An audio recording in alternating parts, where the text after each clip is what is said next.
Point ಇದೆ sir ಇಲ್ಲಿ. ಈಗ ಯಾವುದೇ ಒಂದು ರಾಜ್ಯದಲ್ಲಿ ಸ್ಥಳೀಯ ನಾಯಕತ್ವ, ಸ್ಥಳೀಯ ಒಂದು ಫೇಸ್ ಬಹಳ ಇಂಪಾರ್ಟೆಂಟ್ ಆಗುತ್ತೆ. ಈಗ ಬಿಹಾರದಲ್ಲಿ ಇದೇ ರಾಹುಲ್ ಗಾಂಧಿ ಕೈ ಜೋಡಿಸಿರೋದು ಲಾಲು ಪ್ರಸಾದ್ ಯಾದವ್ ಅವರ ಮಗ ತೇಜಸ್ವಿ ಯಾದವ್ ಜೊತೆನಲ್ಲಿ. ತೇಜಸ್ವಿ ಯಾದವ್ಗೆ ಒಂದು ಐಡೆಂಟಿಟಿ ಇದೆ ಅಲ್ಲಿ. ಆದರೆ ಕಾಂಗ್ರೆಸ್ ನಾಯಕರು ಬಿಹಾರದ ಲೋಕಲ್ ಲೀಡರ್ ಯಾರಪ್ಪ? ಸಿಎಂ ಕ್ಯಾಂಡಿಡೇಟ್ ಏನು ಕಾಂಗ್ರೆಸ್ ಕಡೆಯಿಂದ ಇದ್ದಂಗಿಲ್ಲ, ತೇಜಸ್ವಿನೇ ಮಾಡ್ಬೇಕಾಗುತ್ತೆ. ರಾಹುಲ್ ಗಾಂಧಿ ಲೋಕಲ್ ಆಗ್ತಾರ ಬಿಹಾರಕ್ಕೆ? ರಾಹುಲ್ ಗಾಂಧಿ ಲೋಕಲ್ ಬಾಯ್ ಆಗ್ತಾರ? 90ನೇ ಇಸ್ವಿಯಿಂದನೂ ಅಲ್ಲಿ ಕಾಂಗ್ರೆಸ್ ಬಂದಿಲ್ಲ. ಕಾಂಗ್ರೆಸ್ ಅಲ್ಲಿ ಮತ್ತೆ ಇವರು ಬದಲಾವಣೆ ಮಾಡ್ಕೊಂಡ್ರೆ ಬರ್ತದೆ. ಅಲ್ಲಿನ ರಾಜಕಾರಣನೇ ಬೇರೆ ಅಲ್ವಾ, ಬಿಹಾರದ ರಾಜಕಾರಣನೇ ಬೇರೆ ಅಲ್ವಾ. ಅಲ್ಲಿ ಇಲ್ಲಿ ನಮ್ಮಲ್ಲಿ ಆದ್ರೆ ಒಮ್ಮೆ ಕಾಂಗ್ರೆಸ್ಗೆ, ಒಮ್ಮೆ ಜೆಡಿಎಸ್ಗೆ, ಜನತಾದಳಕ್ಕೆ ಈ ರೀತಿ ಅಧಿಕಾರವನ್ನ ಜನ ಕೊಟ್ಕೊಂಡು ಹೋಗಿದ್ದಾರೆ.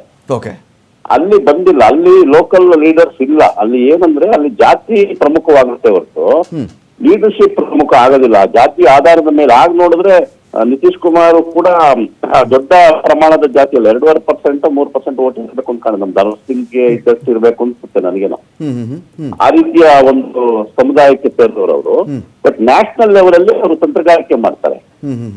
ಹಾಗಾಗಿ ಇಂಡಿಯಾ ಒಕ್ಕೂಟ ಇದೆಯಲ್ಲ, ಈ ಇಂಡಿಯಾ ಒಕ್ಕೂಟಗಳು ಸೇರಿ ಒಟ್ಟಿಗೆ ಚುನಾವಣೆ ಮಾಡಿದ್ರೆ, ಮತ್ತು ಹಿಂದೆ ಇನ್ನೊಬ್ರು ನಾಯಕ ಇದ್ರಲ್ಲ ಪಾಸ್ವಾನ್, ರಾಮ್ ವಿಲಾಸ್ ಪಾಸ್ವಾನ್ ಅವರ ಮಗ ಕೂಡ ಚಿರಾಗ್ ಪಾಸ್ವಾನ್, ಇವ್ರ ಜೊತೆಗೆ ಈಗ ಚೆನ್ನಾಗಿದ್ದಾನ ಅವನು. ಲಾಸ್ಟ್ ಟೈಮ್ ಒಂದು 30-35 ಕ್ಷೇತ್ರಗಳಲ್ಲಿ ಅವನು ಹಿನ್ನಡೆ ಮಾಡಿದ್ದ. ಆ ತರದ್ದನ್ನ ಅವ್ರ ಲೆಕ್ಕ ಆಗ್ತಾ ಇದ್ದಾರೆ. ಈ ಇಂಡಿಯಾ ಒಕ್ಕೂಟ ಒಂದಾಗಿರುವಂತದ್ದು ಮತ್ತು ಮೋದಿಯವರ ಒಂದು ಈಗ ಈ MP ಎಲೆಕ್ಷನ್ 240ಕ್ಕೆ ಇಳಿದಿದ್ದು ಆ ಆರ್ಭಟಗಳು ಅವು ಅಷ್ಟಾಗಿ ಕಾಣಿಸ್ತಾ ಇಲ್ಲ ಅನ್ನೋದು ಅಲ್ಲಿನ ವರದಿಗಳು ಹೇಳ್ತಾ ಇರುವಂತದ್ದು. ಇನ್ನು ಮುಂದೆ ಹೋಗ್ತಾ ಅದು ನಮ್ಗೆ ಕಣ್ಣಿಗೆ ಸಿಗುತ್ತೆ. ಓಕೆ ನಟರಾಜ್ ಗೌಡ್ರೆ ನನ್ನ ಪಾಯಿಂಟ್ ಒಂದಿದೆ. ಇಲ್ಲಿ ಕ್ಯಾಸ್ಟ್ ಸೆನ್ಸಸ್ ಅನ್ನೋ ವಿಚಾರ ಮತ್ತೆ ಬಿಹಾರದಲ್ಲಿ ಜಾಸ್ತಿ ಆಗ್ತಾ ಇದೆ. ಕ್ಯಾಸ್ಟ್ ಸೆನ್ಸಸ್ ಮಾಡೋಕ್ಕೆ ನೀವುಗಳು ಯಾರ್ರೀ?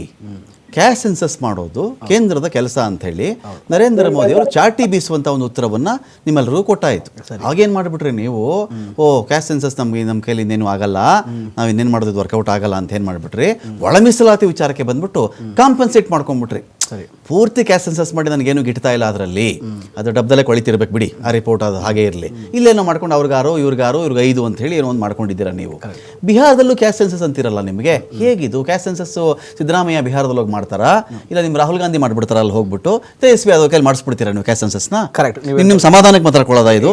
ಖುಷಿಗೆ ಇಲ್ಲ. ಈಗ ಜನತೆಗೆ ಅಧಿಕಾರ ಕೊಡಬೇಕು, ಅಧಿಕಾರ ಹಂಚಿಕೆ ಆಗಬೇಕು, ಆರ್ಥಿಕತೆ ಹಂಚಿಕೆ ಆಗಬೇಕು, ಅವ್ರಿಗೆ ಸಮಾನತೆ ಬರಬೇಕು ಅಂದಾಗ ಇಲ್ಲ ನೀವು ನೀವು EWS ಅನೌನ್ಸ್ ಮಾಡೋರಲ್ಲ, ಸೆನ್ಸಸ್ ಮಾಡಿದ್ರಾ?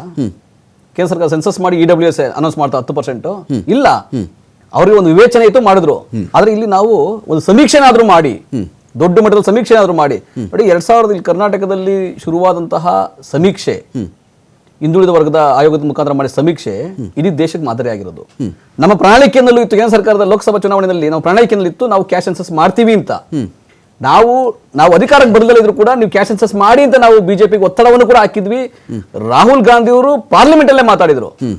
ಅವ್ರ ಪ್ರಣಾಳಿಕೆಯಲ್ಲೂ ಇರಲಿಲ್ಲ, ಬಜೆಟ್ ಅಲ್ಲೂ ಇರಲಿಲ್ಲ. ಕೇಂದ್ರ ಸರ್ಕಾರ ಘೋಷಣೆ ಮಾಡ್ತು ಕ್ಯಾಶ್ ಸೆನ್ಸಸ್ ಮಾಡ್ತೀವಿ ಅಂತ. ಯಾಕೆ? ಒತ್ತಾಯಕ್ಕೆ ಮಣಿದು, ಒತ್ತಡಕ್ಕೆ ಮಣಿದು. ಕೇಳಿ, ನೀವು ಮಾಡಕ್ ಹಕ್ಕಿದ್ಯಾ ನಿಮಗೆ? ಮಾಡ್ದಿರೋದ್ನೆಲ್ಲ ಪ್ರಚಾರ ಯಾಕೆ ಮಾಡ್ತೀವಿ? ಈಗ ನಾವು ಅದನ್ನ ಕ್ಯಾಶ್ ಸೆನ್ಸಸ್ ಅಲ್ಲದಲ್ಲ ಇದ್ರು ಕೂಡ ಆರ್ಥಿಕ, ಶೈಕ್ಷಣಿಕ, ಸಾಮಾಜಿಕ ಸಮೀಕ್ಷೆ ಮಾಡಿ ಮಾಹಿತಿಗಳನ್ನ ತೆಗೆದುಕೊಂಡು ತೆಲಂಗಾಣದಲ್ಲಿ ಮಾಡಿದೀವಿ. ಒಂದು ನಿಮಿಷ ಇರ್ಗುರು, ತೆಲಂಗಾಣದಲ್ಲಿ ನಾವು ಮಾಡಿದೀವಿ, ಅದನ್ನು ಬಿಹಾರಲ್ಲಿ ಮಾಡ್ತೀವಿ. ವ್ಯಾಪ್ತಿನ ಒಳ ಮೀಸಲಾತಿ ವಿಚಾರ ಬಿಟ್ರೆ ಕ್ಯಾಶ್ ಸೆನ್ಸಸ್ ಇಟ್ಕೊಂಡು ಏನ್ ಮಾಡ್ತೀವಿ? ಕೇಳಿ, ನಮಗೆ ಖುಷಿ ಪಡಿಸೋದು ಜನಗಳ ವರದಿ ಸೋರಿಕೆ ಮಾಡಿ ಖುಷಿ ಪಡಿಸೋದು ಜನಗಳ. EWS ಹೆಂಗ್ ಮಾಡಿದ್ರು ಆ ರೀತಿ ನಾವು ಅಲ್ಲಿನ ವರ್ಗೀಕರಣ ಮಾಡಿ ಶೈಕ್ಷಣಿಕವಾಗಿ, ಆರ್ಥಿಕವಾಗಿ ಅಲ್ಲಿ ಜನಗಳನ್ನ ಪ್ರಬಲರಾಗಿ ಮಾಡಬೇಕಿದೆ. ನೋಡಿ, ಆರ್ಥಿಕ ತಾರತಮ್ಯ ಅಲ್ಲಿ ತುಂಬಾ ಜಾಸ್ತಿ ಇದೆ. ನೀವು ಜಾತಿ ರಾಜಕಾರಣ ಯಾವ ರೀತಿ ಇದೆಯೋ ಅಲ್ಲಿ ಆರ್ಥಿಕವಾಗಿ ಹಿಂದುಳಿದವರು ಬಹಳ ಜಾಸ್ತಿ ಜನ ಇದಾರೆ ಅಲ್ಲಿ. ಅದು ಚುನಾವಣೆ ಮೇಲೆ ಯಾವ ಪ್ರಭಾವ ಬೀರುತ್ತೆ ಬೇರೆ ವಿಷಯ. ಆದರೆ ಅವ್ರಿಗೆ ಒಂದು ನೋಡಿ, ಕೈಗಾರಿಕೀಕರಣ ಆಗೇ ಇಲ್ಲ ಅಲ್ಲಿ, ಕೈಗಾರಿಕೀಕರಣ ಆಗೇ ಇಲ್ಲ. ಬಹಳ ಹಿಂದುಳಿದ ದೇಶ. ನೀವು ಕ್ಯಾಶ್ ಸೆನ್ಸಸ್ ಮಾಡುವುದಕ್ಕೆ ನಿಮಗೆ ಹಕ್ಕುದಾರರಾಗಿದ್ರೆ, ನಿಮ್ಮ ಅಧಿಕಾರ ವ್ಯಾಪ್ತಿಯಲ್ಲಿ ಜಾತಿ ಗಣತಿ ಅನ್ನೋದು ವಿಷಯ ಇದ್ದಿದ್ರೆ, ನೀವು ಇದೆಲ್ಲಾ ಕಾರಣ ಅಕ್ಸೆಪ್ಟ್ ಮಾಡ್ಕೊಂಡ್ಬಿಡ್ತೀನಿ. ನಿಮ್ಗೆ ಅಧಿಕಾರ ವ್ಯಾಪ್ತಿಯಲ್ಲಿ ಅದಿಲ್ಲ, ಅದು ಮಾಡ್ಬೇಕಾಗಿರೋದು ಕೇಂದ್ರನೇ ಅಂತ ಆದಾಗ ಜನಗಳಿಗೆ ಮಂಕು ಬುದ್ಧಿ ಹರ್ಚದ ನೀವು? ಕೇಳಿ, ನಮ್ಮ ಅಧಿಕಾರಾವಧಿನಲ್ಲಿ ಯಾವೇ ರಾಜ್ಯ ಸರ್ಕಾರಕ್ಕೆ ಅಧಿಕಾರ ಏನಿದೆ ಒಂದು ಸಮೀಕ್ಷೆಗಳನ್ನ ಮಾಡಿ ತಾವು ಯೋಜನೆಗಳನ್ನ ಮಾಡೋ ಅಧಿಕಾರ ಇದೆ. ಸರ್ವೆ ಮಾಡ್ಕೊಳ್ಳಿ ನೀವು, ಅದನ್ನ ಮಾಡ್ತೀವಿ. ಸರ್ವೆ ಮಾಡ್ಕೊಳ್ಳಿ, ಅದನ್ನ ನಿಮ್ಗೆ ಯಾರು ಮಾಡ್ತೀವಿ. ಬೇಡ ಅಂದಿಲ್ಲ. ಜಾರಿ ಮಾಡಕ್ಕೆ ಏನು ಆಗಲ್ವಲ್ಲ, ಜಾರಿ ಮಾಡಕ್ಕೆ ಅಧಿಕಾರ ಇಲ್ವಲ್ಲ ನಿಮಗೆ.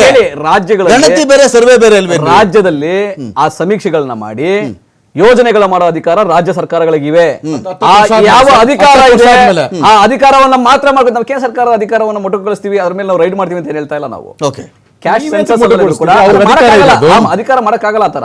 ನಾವು ರಾಜ್ಯ ಸರ್ಕಾರ ಅಧಿಕಾರಾವಧಿಯಲ್ಲಿ ಪರಿಸ್ಥಿತಿ ಏನ್ ಬರುತ್ತೆ 100%. ಅದನ್ನ ಮಾಡೇ ಮಾಡ್ತೀವಿ. ಅಲ್ಲಿ ಆ ರಾಜ್ಯದಲ್ಲಿ ತಾರತಮ್ಯ ಜಾಸ್ತಿ ಇದೆ.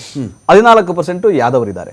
ಕಳೆದ 20-30 ವರ್ಷಗಳಲ್ಲಿ ಅವರು ಆರ್ಥಿಕವಾಗೂ ಶಕ್ತಿಶಾಲಿಯಾಗಿದ್ದಾರೆ, ಸಾಮಾಜಿಕವಾಗಿ ಶಕ್ತಿಶಾಲಿಯಾಗಿದ್ದಾರೆ, ಮತ್ತು ರಾಜಕೀಯದಲ್ಲೂ ಕೂಡ ಅತ್ಯಂತ ಜಾಸ್ತಿ ಪ್ರಭಾವ ಅವರಿದೆ.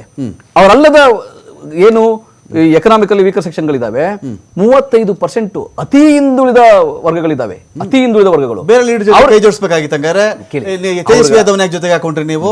ಪ್ರಬಲವಾಗಿರುವಂತ ಮನುಷ್ಯನ ಪ್ರಭಾವನೂ ಬೇಕು. ಎಲ್ಲಾ ದುರ್ಬಲರಿಗೂ ಶಕ್ತಿ ಕೊಡುವಂತ ಕೆಲಸವನ್ನೇ ರಾಹುಲ್ ಗಾಂಧಿ ಅವರು ಮಾಡೋದು. ಜೊತೆ ನೀವು ಈಗ ಮಾಡ್ಕೋಬೇಕಾಗಿತ್ತು.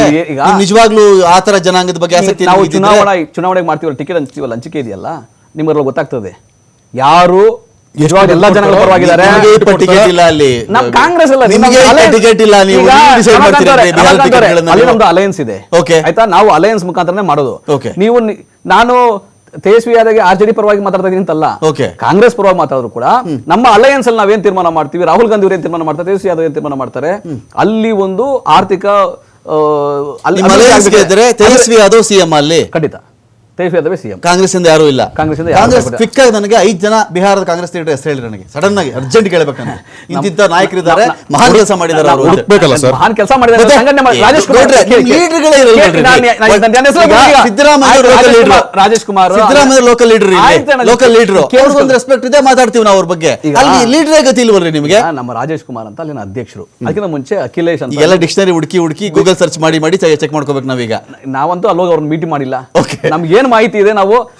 ಆಮೇಲೆ ಅಲ್ಲಿ ನಮ್ಮ ಅಖಿಲೇಶ್ ಅಂತ ರಾಜ್ ಟೈಮ್ ಅಧ್ಯಕ್ಷರಾಗಿದ್ರು. ನಮ್ಮ ಕನಯ್ಯ ಕುಮಾರ್ ಅಲ್ಲಿ ಸ್ಟಾರ್ ಕ್ಯಾಂಪೇನರ್, ಅಲ್ಲಿ ಲೋಕಲ್ ಪರ್ಸನ್ ಅವರು ಕನಯ್ಯ ಕುಮಾರ್. ನಮ್ಮ ಕೃಷ್ಣಾಲ್ ಅವರು ಅಂತ ಹೇಳಿ ಆಂಧ್ರದವರು ಅಲ್ಲಿ ಇನ್ಚಾರ್ಜ್ ಆಗಿದ್ದಾರೆ. ಇವತ್ತು ಎಲ್ಲಾ ಕ್ಯಾಂಪೇನ್ ಚೆನ್ನಾಗಿ ಮಾಡ್ತಾ ಇದ್ದಾರೆ. ನೋಡಿ, ಈ ಚುನಾವಣೆ ಕೇಂದ್ರ ಸರ್ಕಾರಕ್ಕೆ ರೆಫರೆಂಡಮ್ ಬೇಗುಸರಾಯಿ ವ್ಯಕ್ತಿ ಅಂತ ಹೇಳಿ ನಮ್ಮ ನಾಯಕರುಗಳಿದ್ದಾರೆ. ಆದ್ರೆ ಇನ್ನು ಎಮರ್ಜ್ ಆಗ್ಬೇಕಾಗಿದೆ ಕಾಂಗ್ರೆಸ್. ನೀವು ಹೇಳ್ದಂಗೆ ಒಂದು ಚಿಕ್ಕ ಮೈತ್ರಿನಲ್ಲಿ ಅವ್ರ ಚಿಕ್ಕ ಪಕ್ಷ ನಮ್ಮದಲ್ಲಿ